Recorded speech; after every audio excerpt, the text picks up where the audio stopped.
Hello everyone, and a big welcome back to the Wee Lord channel. Today I'm going to be doing something a little bit different, and I'm going to be sampling some old recipes from a local church of ours. So I'm going to be using this Strathbogie Parish Church cookbook from Huntly. So this dates back to, I think, about the 70s kind of time, going by the print. I think they said bookshop when I bought it a while back that it was around about 70s, 80s kind of time period. So it's a collection of recipes from the local congregation. These were really popular back in the day. They would produce them to raise funds for the local church. So we're going to be making a delicious cheese and bacon pie. That's going to be the first recipe. Now my mom used to make something very similar when we were growing up, and it was so delicious. So I'm sure you're going to love this recipe. Really nice with salad if you're making it in the warmer months. If you're making it in the colder months, it is lovely with roasted root vegetables and tatties and things. I am also going to be making a lovely recipe that everyone needs at this time of year and going into winter as well. It's a stewed beef and dumpling stew. Now I have done something a little bit similar in the past, and I would recommend doubling the dumplings in this recipe. So the recipe in this book actually makes 8 dumplings for the recipe. Now there's 6 of us, and there's always a fight for the last 2. So I always double them up, and I cook the extra 8 in a pan of stock, like vegetable stock or beef stock. So if you do want to make extra dumplings, I wouldn't cook them in the stew, just stick with the 8 for the stew, because you don't want to take too much liquid out of the stew. I would cook the extra ones in a pan of stock. Trust me, you're going to want extra dumplings. They are so delicious. And the third recipe is for a chocolate fudge pudding. It is so good. These recipes are all really good to make in like one day. You could have the pie for lunch, you could have the stewed beef for dinner, and of course the chocolate pudding for pudding. And of course a workout after that as well, or a nice walk to walk off all the calories from that. It's super delicious. Absolutely love the chocolate fudge pudding. I hope you enjoy it. So let's get started first of all on our delicious cheese and bacon pie. Then we're going to do our beef and dumpling stew, and last we're going to do our chocolate fudge pudding. So we're going to start with our lovely bacon and egg pie. It's such a delicious rustic pie. It's so good. So we're going to pause at these ingredients here. We're going to start by adding our flour into our mixing bowl. And we've also added in our pinch of salt in here as well. We're just going to sieve that through just to get any lumps out.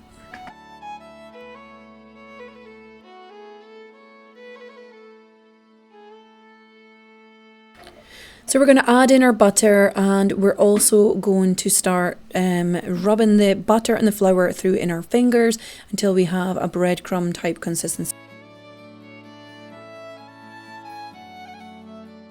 So you should have something like this when it is ready. Then we're going to start adding in our water. So we're just going to pop a little bit of water in at a time. Now we're just looking to try and sort of form this into a bowl of dough now. So we're adding a little bit of water and just squeezing it together in our hands. You don't want to knead it too much, just enough to form a ball of dough. And I've said before, I'm no expert at making pastry. I just do things really simple. So I'm just following this recipe. If you know how to make pastry a little bit better, by all means, go ahead and use your method. So we should have something that looks like this when we have added in all of our water. So we're just going to put that into the fridge to chill, and now we're going to cook our bacon. So we're adding all of our bacon into our pan there, and just make sure you separate it out.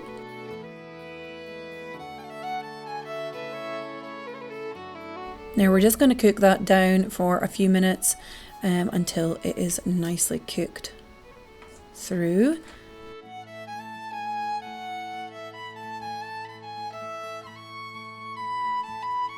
So it should look something like this. I should have mentioned at the pastry as well, if you don't want to make your own pastry, you could use a pre-made short crust pastry roll as well to make things a little easier. Then you just skip right to the bacon section. So we're going to take our chilled pastry out, and we're just going to roll it out so that it is big enough to fit in our pie dish. So I've used like a tart dish. I don't have the exact size, but you'll get an idea on the size in a minute when I show you it.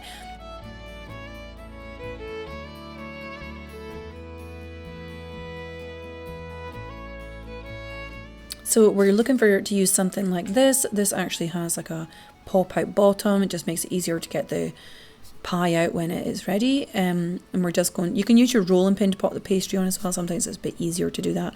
But I've just lifted it up with my hands. Just make sure your surface is really well floured as well when you're rolling your pastry, just so that it doesn't stick on the surface. And we're just popping it in like so. We're then going to add a little bit of tin foil and just trim the edges as well before you go to the next step. So with our foil on the top there, we're going to pour our beans. I'm actually using lentils just because that's what I have available. But bacon beans, if you have them to hand, you could use those. But you don't have to buy anything super fancy. You can just use some old beans in the cupboard. So we're just popping those in, and we're going to pop that into the oven for 10 to 15 minutes. While that is baking, we're then just going to slice our bacon, different kind of bacon, and we're just going to slice that up into little pieces for our pie. So this is I've cooled it down a little bit, so it's a little bit cooler than pan temperature, otherwise I wouldn't be able to hold it and slice it here. So once that's all sliced up, we're just going to set that to the side, and we're going to add all of our bacon into our mixing bowl.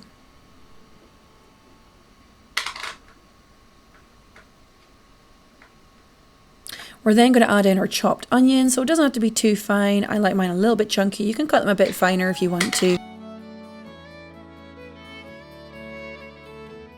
And we're going to add all of our cheese in there as well. I do apologise for the background noise. My little toddler's running around today, and here she is in the video as well, trying to get a bit of bacon.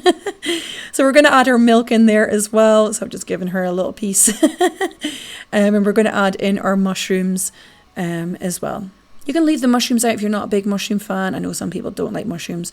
My mum didn't put mushrooms in her tart. I'm just following the recipe in this church cookbook. We're also going to add our eggs in there as well.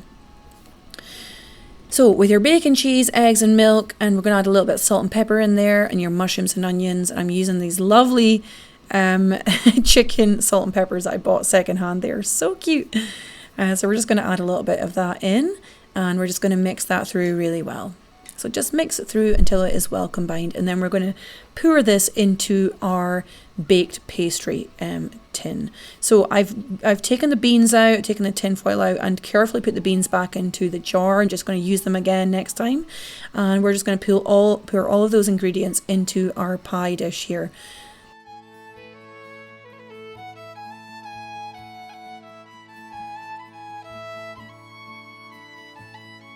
Now, if you don't have time to bake the pie case with the beans and that, you could just use your pastry as it is and bake it. But I think it makes like a crispier base, and it's just worth the little extra effort. So we're just going to spread that out evenly, and we're going to bake that in the oven at 160 for 30 minutes.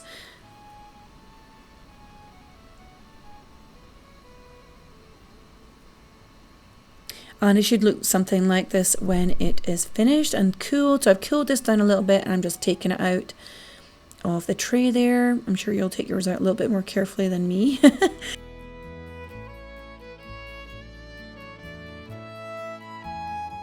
And I'm just carefully taking it off of the bottom of the pie dish. If you can't remove it, don't worry, you can leave the bottom on. It really doesn't matter. Just make sure you don't scratch it when you're cutting it. So it should look something like this when it is finished. Nice and bubbly on the top with the cheese and the bacon pieces and mushrooms, everything spread out. Just make sure you're kind of spreading everything out even when you're popping it into the pie dish as well.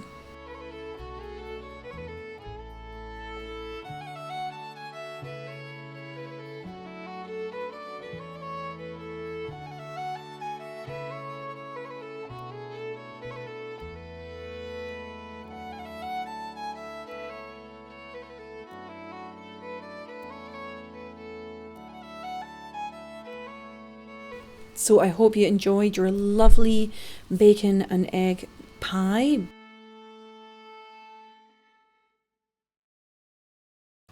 So for our next recipe, our Scottish stewed beef and dumplings, we're going to pause at these ingredients here.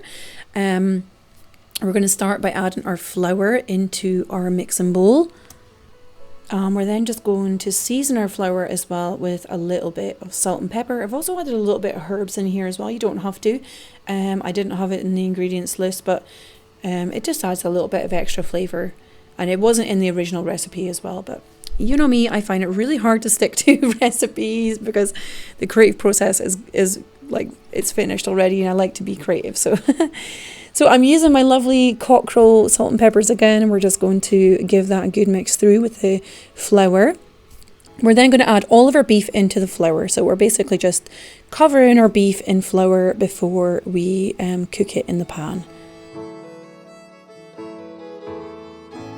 I do wash my hands as well in between using raw meat and things. You just don't see it on the video, obviously. But make sure you wash your hands as well when you're using raw meat.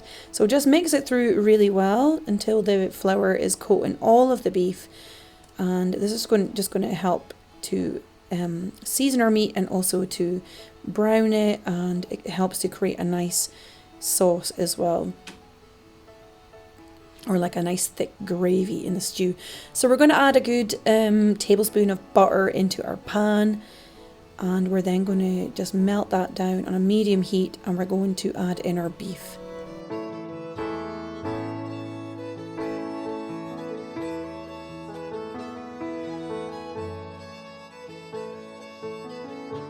So add all of your beef into your pan there, and we're just going to cook that down on a medium heat until it is nice and brown. You're not cooking it through at all.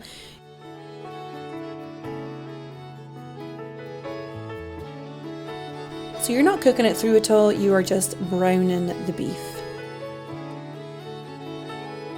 So it does take a minute or so to do this, but just make sure that you have browned as much as possible of your beef. You're not cooking it through, just browning. So once all of our beef is nice and brown, we're then going to take that out and pop it onto a plate. Now we're not going to wash our pan in between removing the beef and adding in the vegetables. We want to keep all the flavours of the beef have been left in the pan for our stew. So if you just remove all your beef onto your plate there. Yes, I do need to get some new plates. 4 kids and most of my plates are chipped now. It is crazy. I think it's actually mostly me that chips the plates, not the kids. Anyway, we're going to add all of our vegetables into our pan there. So you got your onions, your carrots, and your turnip, or your neeps. And we're then going to add in our water or our stock. You could also add in bone broth as well if you had that available. I've just added in a little bit extra butter just to help cook the vegetables down. So we're just cooking those down for 5 minutes or so.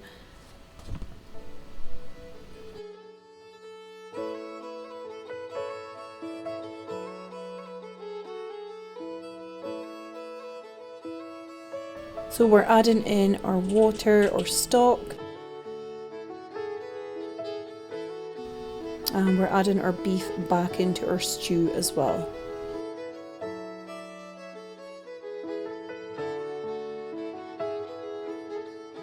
So we're going to bring that to a medium to low simmer, and we're going to be cooking this on the hob. So we're cooking this recipe for about 1.5 to 2 hours ish. And for the final 20 minutes, we're going to add our dumplings in. So for the last 20 minutes, you want to add your dumplings in. So we're going to start making our dumplings while our stew is cooking away. So you're just looking for like a low to medium heat, nothing too high. You don't want to burn your stew. And we're just going to sieve all of our flour for our dumplings into our bowl there, and add in a little pinch of salt and a little bit of baking powder as well.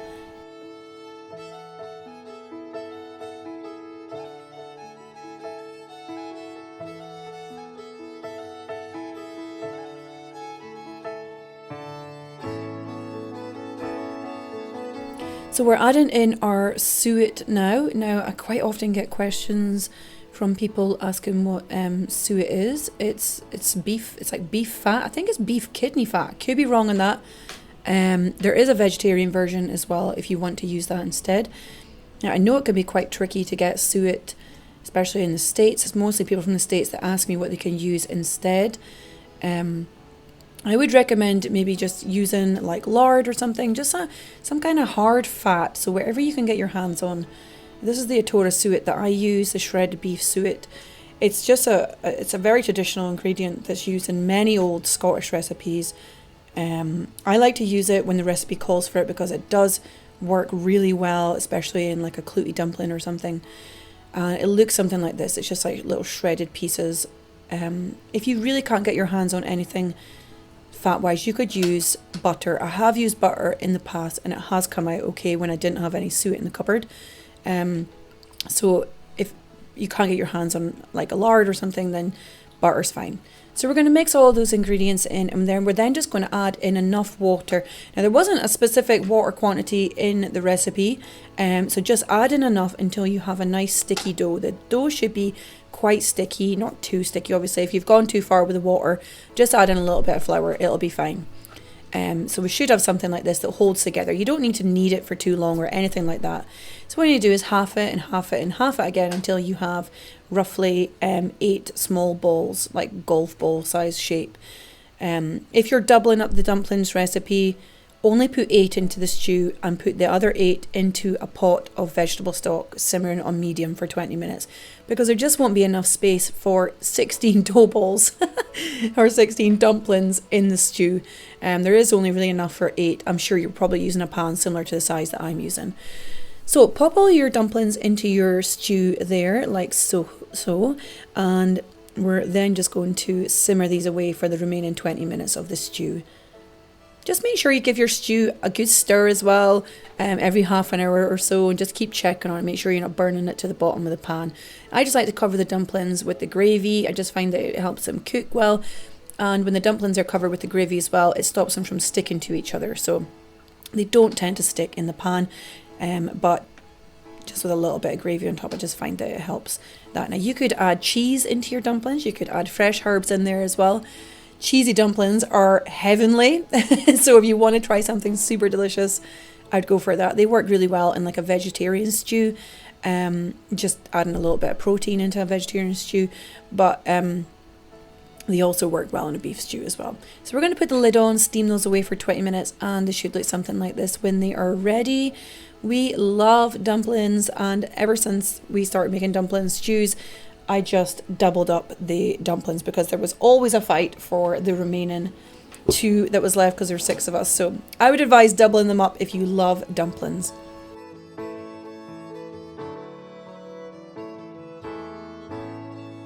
Now we're just going to serve that up so everyone gets a dumpling each to start with, or 2, and we're going to add some fresh boiled tatties onto the side there as well from the garden. They are literally falling apart. They're so delicious. I love fresh tatties out of the garden. But just serve up with anything you like. Mashed potatoes, greens, broccoli, Brussels sprouts, whatever is seasonal and whatever you can find.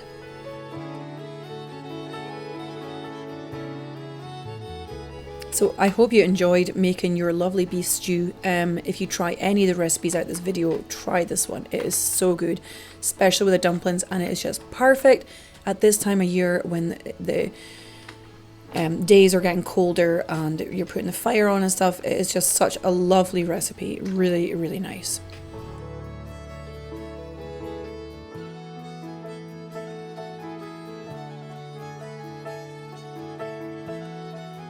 So moving on to the last recipe, absolutely delicious chocolate fudge pudding. You want to pause at these ingredients. This is such a simple recipe, but it is so good. I am definitely going to be making this again, and just looking at the chocolate pudding again in that photo makes me want to make it tonight. It's so delicious. So we're going to add all of our flour into our bowl there, and our cocoa powder and our pinch of salt in there as well. So we're just going to sieve all that through just to get any lumps out. And yep, I'm using my cockerel for my salt again. And we're then going to add in our sugar.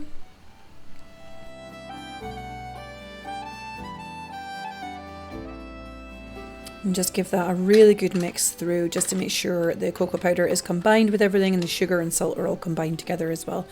This is such an easy pudding to make. You could literally put it together in like 15 minutes, pop it in the oven the same time that the stew is cooking. The two go well, really well.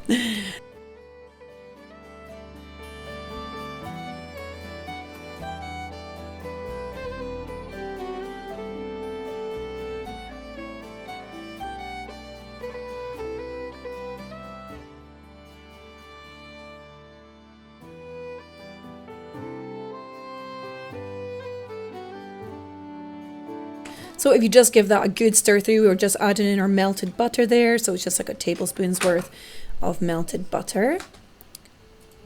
And just stir that in as well. There's no eggs in this recipe.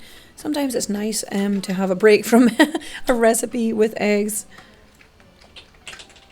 And we're just going to stir that through until everything is really well combined. So we're going to pop that into a greased glass dish or whatever kind of baking dish you're using, but it has to be quite small. We're not looking for anything too big. Don't use a cake tin with a pop-out bottom. It has to be a completely sealed container because there is a lot of chocolate fudge sauce going to be in here. So use something that you would use for making like a sticky toffee pudding. It's quite a small amount. It does serve like 5 to 6 like smallish kind of portions. But you don't need anything too big. You can kind of get an idea of the size of the container I'm using here from the size of my hand. So just something around about this size. You can double up the recipe if you want to as well, if you want to use a bigger container. So we're going to add our water and our vanilla. We're also going to add in our brown sugar and our cocoa powder into a small pan here. So we're basically just mixing this through and bringing it to a heat. We're not actually boiling it. Just as it starts to boil and the sugar is all dissolved, that's when it's ready. So we're not really cooking it for any length of time. It's just like a minute or so until you have a heat and everything is really well combined for the sauce. The sauce will look really thin. Now, when I was making this recipe, I really didn't think it was going to work. But it did thicken up in the oven as it cooks. It's quite a long cooking time.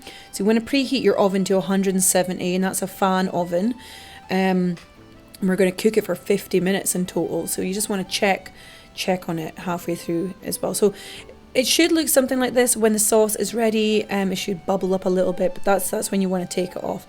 And we're just going to pour it over the top. Now, as I said, it does look a little thin, but try not to worry. It does thicken up. What happens is the chocolate fudge pudding actually rises up through the sauce and kind of a little bit like a sticky toffee pudding actually, and creates a nice thick chocolatey fudge layer on the bottom. It is so delicious. It's such a simple recipe though.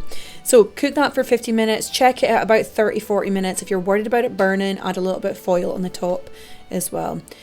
So you can see there the layer of chocolate fudge sauce that has settled on the bottom after cooking, and it is nice, and it's not too thick, but it's a nice sauce texture.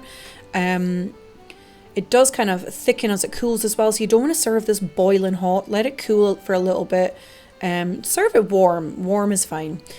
And it's really nice with ice cream. You can add cream on as well, but to be honest, it is actually just so delicious on its own. It really doesn't need anything.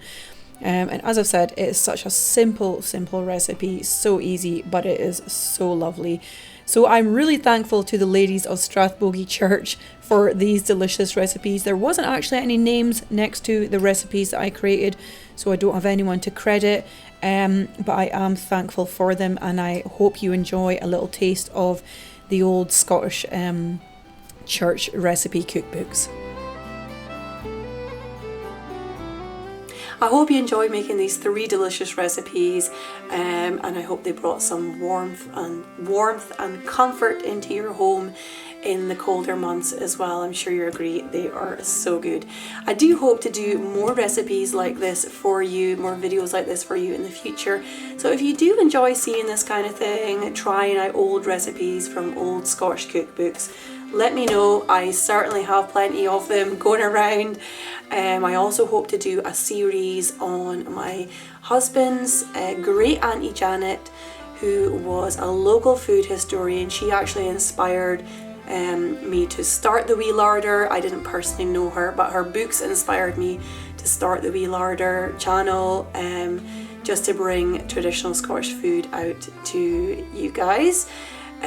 So I'm hoping to do a series on her cookbooks and share some of her recipes.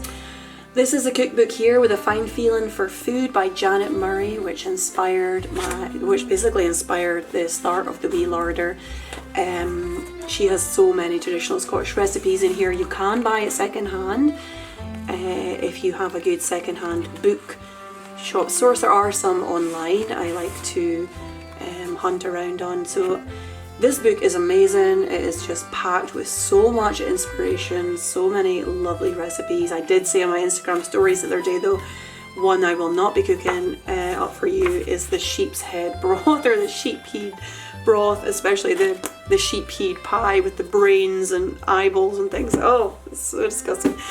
Anyway, if you enjoy traditional Scottish cooking, pop over to my website. You can pick up a copy of my free traditional Scottish cookbook, and I also have my other cookbooks available for sale over there as well. Really affordable price too.